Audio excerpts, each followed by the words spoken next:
Why didn't you fire her the moment you heard about this? I mean, the moment I saw that front page, I can't think of a more grotesque breach of trust than the chief medical officer of a country who's literally doing the infomercials for the country, then doing the complete opposite herself. It does beg the question, why did you put yourself, Scotland, her, everybody through that gruesome press conference? Look, I get that view, so I want to actually try and explain it, because the normal rules of politics and spin and news management are not uppermost in my mind right now. Everything I'm doing, I'm trying to prioritise the best way to deal with this virus. So she made a big mistake in how she acted. I understand people's anger. She was right to apologise. It was clear to us yesterday she couldn't continue to be the face of the public advice campaign, and we said she wouldn't be. But to be candid, I did hope that I could continue to call on her advice and expertise, because at this point in dealing with a pandemic, continuity of advice from somebody who's been immersed in this from the very outset was important. And, you know, my view now is that it is far from ideal to have lost that at this stage. But by last night, it became very clear to me that whatever the risk of that was, and I think that was and is a risk, it was outweighed by the risk of our message being crowded out and undermined by her continued... She did this, with respect, first, she did this twice. Consecutive weekends. She just jollies off 40 miles to her second home in flagrant disregard of everything that she was saying. I just don't understand why you would have even tried to defend her. And even when she finally resigned, you still seemed very keen to pay a glowing tribute to this woman who had completely betrayed you, completely betrayed Scotland, who, God knows how many lives she may have cost with her antics in the period before she was fired, because people look at her and go, well, if the chief medical officer can go and see her second home or her family or whatever it was, then so can I. I mean, this is incredibly dangerous. Look, the reason that ultimately she resigned last night was because I'm not prepared to have that vital public health message undermined, and that is not a risk I'm willing to take. In terms of, I didn't try to defend what she'd done, and I'm not trying to defend what she'd done. She didn't try to defend what she'd done.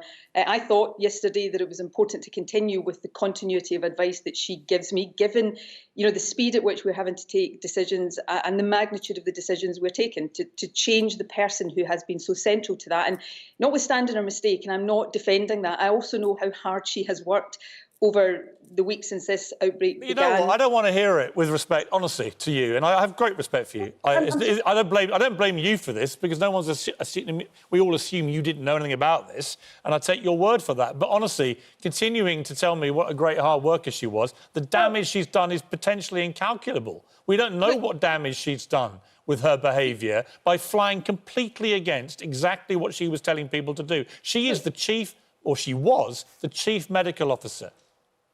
Absolutely. And if you're trying to get me to defend what she did, I'm not going to do that. I didn't try to do that yesterday. People can disagree with my judgments, but I hope they accept that the judgments I'm trying to make, judgments we're all trying to make in these unprecedented times, are based on good faith. All that I'm interested in right now is trying to do the things that best equip me as First Minister to steer the country through this virus. The continuity of her advice was important in that. And, you know, I do regret that I'm having to change Chief Medical Officer at this point, but I reached the view last night that the risk of that was outweighed by the risk of our public health. And Nicola Sturgeon, I think that you will acknowledge, won't you, that what people do publicly has to be absolutely consistent. Because we are facing, as you will have seen at the weekend, a situation where a number of people think, well, you know, the advice is you go out for exercise, but surely that means that I can go out and just lie on the common for half an hour. And if you have people whose job it is to keep us safe, protect the NHS, save lives, saying actually the rules you can tweak them here and there, it sends a terrible message to the rest of us.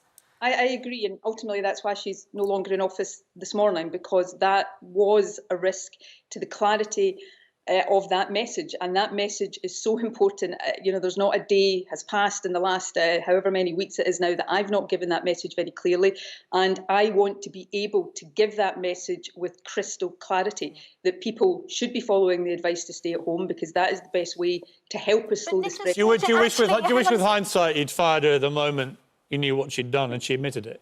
I mean, Look, do you not think that the whole day, you lost a whole day there? The entire press conference was one of the most embarrassing things I've ever had to witness. But more importantly, for the people of Scotland, that was a whole press conference dominated by the appalling hypocrisy of the chief medical officer rather than the life or death issues which they're facing. And I would simply say the criticism for you, First Minister, is that you as a leader, you had a whole day before you dealt with this thing. A whole day, which you admit every day is crucial in this fight. And it does beg the question, why, when you knew what she'd done, such a breach of trust to the Scottish people, why you didn't just fire her the moment she admitted it?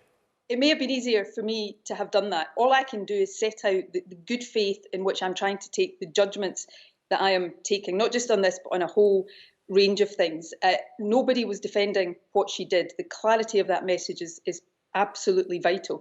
I'm trying to set out, and people can agree or disagree, I'm simply candidly trying to set out the reason why I thought, all of that considered, continuing with the advice of the person who has been so central to this, given the situation we're in and the importance of the decisions we're taking, was also a consideration of my... But Nicola Sturgeon, you say that you wanted to keep her on initially because you trusted her advice.